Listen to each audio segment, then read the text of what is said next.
বউ শাশুড়ি মিলে ইমুতে করলো ব্যবসা। তারপর দেখুন কি হলো। মোবাইলে ভিডিও কলে কথা বলছিল জেসিকা। ভিডিও কলে আপত্তিকর জায়গাগুলো দেখাচ্ছিল মোবাইলে, দেখে মজা নিচ্ছিল মোবাইলের অপর পাশে থাকা লোকটি। এমন ভাবে ভিডিও কলে কথা বলছিল মনে হচ্ছিল একটি অবিবাহিত মেয়ে, কিন্তু ঘটনা ছিল অন্য।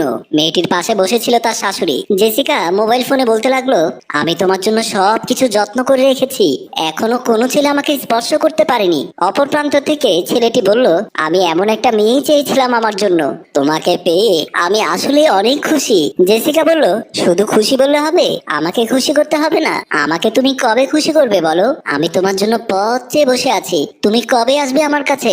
এমন সময় অপপ্রান্ত থেকে ছেলেটি বলল, আমি কখন আসবো তুমি শুধু বলো। জেসিকার শাশুড়ি জেসিকাকে শিখিয়ে দিচ্ছে। জেসিকা ছেলেটিকে বলতে লাগলো 1,00,000 টাকা পাঠাতে। ছেলেটি বলল, আমি তোমাকে 20,000 টাকা এখন পাঠিয়ে দিচ্ছি, বাকি টাকা আমি পরে পাঠিয়ে দেব। জেসিকা বলল, আমার দরকার ছিল 1,00,000 টাকা, তুমি 20,000 টাকা পাঠাবে? আচ্ছা ঠিক আছে, বাকি টাকাগুলো তুমি পরে পাঠিয়ে দিও। তারপর ছেলেটি বলল, আর একটু দেখাও না আমাকে। জেসিকা বলল, এখন না, আবার রাতে তোমাকে ফোন করব, বলেই ফোনটা কেটে দিল। জেসিকা ও জেসিকার শাশুড়ি টাকাগুলো পেয়ে অনেক খুশি। জেসিকার শাশুড়ি বলল, আমাকে একটা গয়না বানিয়ে দেবে। জেসিকা বলল, আপনি কোনো চিন্তা করবেন না, একটা আপনার জন্য আর একটা আমার জন্য, 2টা গয়না বানিয়ে নিয়ে আনবো। তারপর জেসিকা শাশুড়ি রুম থেকে বেরিয়ে গেল, আর জেসিকা বিছানার উপর বসে ভাবলো অন্য কাউকে ফোন দেবে। তারপর জেসিকা শাশুড়ি রুম থেকে বেরিয়ে গেল, আর এদিকে নিলয় অফিসে বসে কাজ করছিল। নিলয় ছিল একটি গার্মেন্টস কোম্পানির মালিক, ব্যবসা খুব ভালোই ছিল।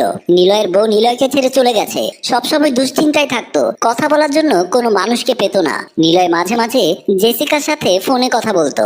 এমন সময় জেসিকা নিলয়ের ফোনের ভিডিও কল দিল। নিলয় ফোনটা ধরে বলল, এতদিন পরে কি মনে করে?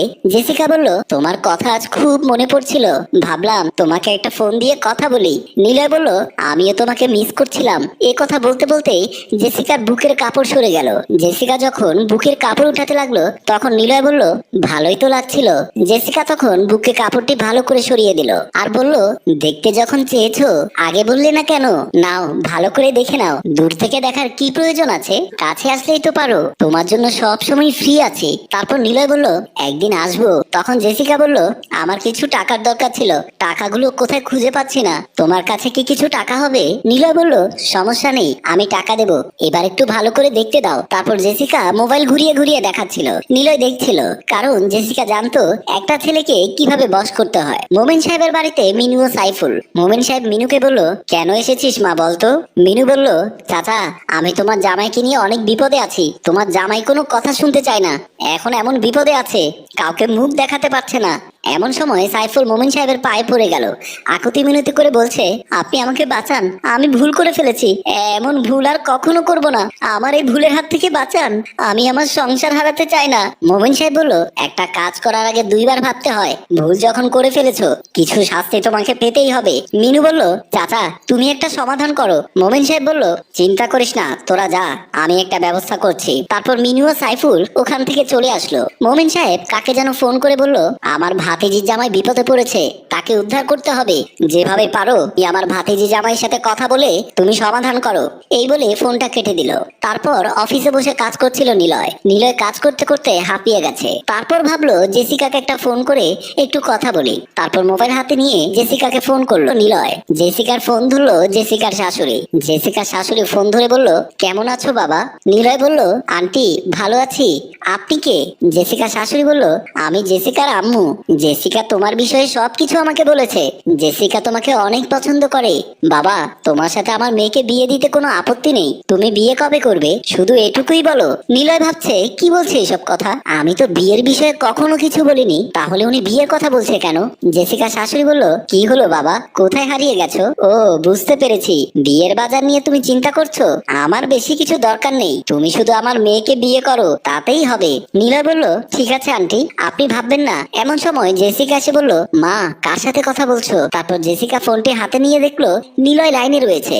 জেসিকা নিলয়কে বলল, মার সাথে কি কথা বললে? নিলয় বলল, এই তো আন্টির সাথে একটু কথা বললাম। জেসিকা বলল, আমি তোমার সাথে রাগ করেছি, তুমি যদি আমার বাড়িতে না আসো তাহলে আমার রাগ ভাঙবে না। নিলয় বলল, রাগ করতে হবে না, আমি তোমাদের ওদিকে যাব, তাই ভাবছি তোমার বাড়িতে বেরিয়ে আসবো। তারপর জেসিকা বলল, আমি তোমার জন্য ওয়েট করব, বলেই ফোনটি জেসিকা কেটে দিল।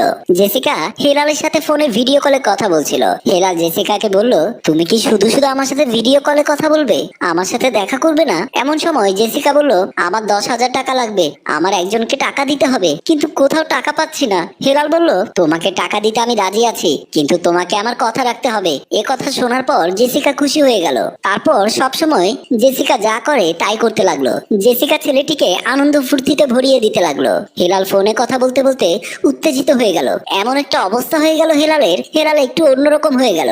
জেসিকা বলল, কি হয়েছে, এমন করছো কেন? ও, বুঝতে পেরেছি, তুমি মনে হয় একটু হট হয়ে গেছো। ঠিক আছে, একটু পরে তোমাকে ফোন করব, এখন একটু ঠান্ডা হয়ে নাও। এই বলে জেসিকা ফোনটি কেটে দিল। হেলাল সোফার উপর থেকে উঠে ওয়াশরুমের ভেতর চলে গেল। এদিকে নিলয় হেঁটে হেঁটে সিঁড়ি বেয়ে উঠে আসছে। মনে মনে ভাবছে জেসিকার সাথে দেখা করে চলে যাবে, কারণ অফিসে অনেক কাজ রেখে এসেছে। এমন একটা স্বপ্ন নিয়ে যখন জেসিকার বাড়ির দিকে যাচ্ছে, সিঁড়িতে একজনের সাথে দেখা হয়ে গেল। লোকটি বলল, কোথায় যাচ্ছেন? নিলয় বলল, জেসিকাদের ওখানে যাচ্ছি। লোকটি নিলয়কে বলতে লাগলো, ওদের কাছে যাওয়ার কোনো প্রয়োজন নেই, যেখান থেকে এসেছেন সেখানে চলে যান। নিলয় বলল, কেন, কি হয়েছে বলুন তো আমাকে? লোকটি বলল, আমি আপনার ভালোর জন্য বলছি। এ কথা বলে লোকটি সিঁড়ি দিয়ে নিচে নেমে গেল, আর নিলয় জেসিকার রুমের দিকে চলে আসলো। তারপর নিলয় বিছানার উপর বসে আছে। এমন সময় জেসিকা নিলয়ের জন্য এক গ্লাস পানি নিয়ে বলল, পানিটা খেয়ে নাও। নিলয় বলল, পানি খেতে ইচ্ছে করছে না। নিলয় সবকিছু যেন এলোমেলো লাগছে, কারণ জেসিকার কথার কাজের কোনো মিল খুঁজে পাচ্ছে না। এমন সময় জেসিকার শাশুড়ি একটা মোবাইল নিয়ে এসে নিলয়ের হাতে দিয়ে বলল, মোবাইলটা দেখে নাও বাবা। নিলয় দেখতে পারলো নিলয় জেসিকাকে জড়িয়ে ধরে আছে। নিলয় বলল, এইটা কি করছেন? জেসিকার শাশুড়ি বলল, 50 লক্ষ টাকা দিতে হবে, আর যদি 50 লক্ষ টাকা না দেন তাহলে আমি এই ভিডিও নেটে ছেড়ে দেব, তাহলে আর কাউকে মুখ দেখাতে পারবেন না। নিলয় চুপি চুপি কাকে যেন ফোন করতে লাগলো। নিলয় মোবাইলে ফোনটি ঢুকিয়ে সাইটে রেখে দিল। জেসিকা বলল, কথা না বাড়িয়ে তোমার ম্যানেজারকে বলো টাকা নিয়ে আসতে। এমন করে চলছে তিনজনের ভেতর কথা কাটাকাটি। এইভাবে কিছুক্ষণ যাওয়ার পর রুমে পুলিশ চলে আসলো। পুলিশকে দেখে জেসিকা ও জেসিকার শাশুড়ি অবাক হয়ে গেল। পুলিশ অফিসার বলল, আপনাদের অনেক দিন ধরে ধরার চেষ্টা করছি, আজ যখন সুযোগ পেয়েছি আমি আপনাকে ছাড়বো না। ইমু কলে ব্যবসা করে অনেক টাকা কামিয়েছেন, এবার জেলখানায় যাওয়ার জন্য রেডি থাকেন। তারপর জেসিকা ও জেসিকার শাশুড়ি ভয় পেয়ে গেল। পুলিশ বলল, এই বউ শাশুড়ির চক্র অনেক ছেলে মেয়ের জীবন নষ্ট হয়ে গেছে, অনেকে রাস্তায় রাস্তায় ঘুরছে, অনেকের আবার সংসার ভেঙে গেছে। তোমরা ভেবেছিলে অনেক টাকা কামাবে, কিন্তু বেশি টাকা কামাতে গিয়ে ধরা পড়ে গেলে। কথায় আছে না, লোভে পাপ, পাপে মৃত্যু। তোমরা বেশি লোভ করে ফেলেছো, তাই ধরা পড়তে হলো। এই নিলয় সাহেবের সহযোগিতায় তোমাদের ধরতে পারলাম। ধন্যবাদ নিলয় সাহেব। সম্মানিত ভিউয়ার্স, গল্পটি আপনাদের কেমন লাগলো? গল্পটি ভালো লাগলে লাইক কমেন্ট শেয়ার করে আমাদের পাশেই থাকুন। ধন্যবাদ।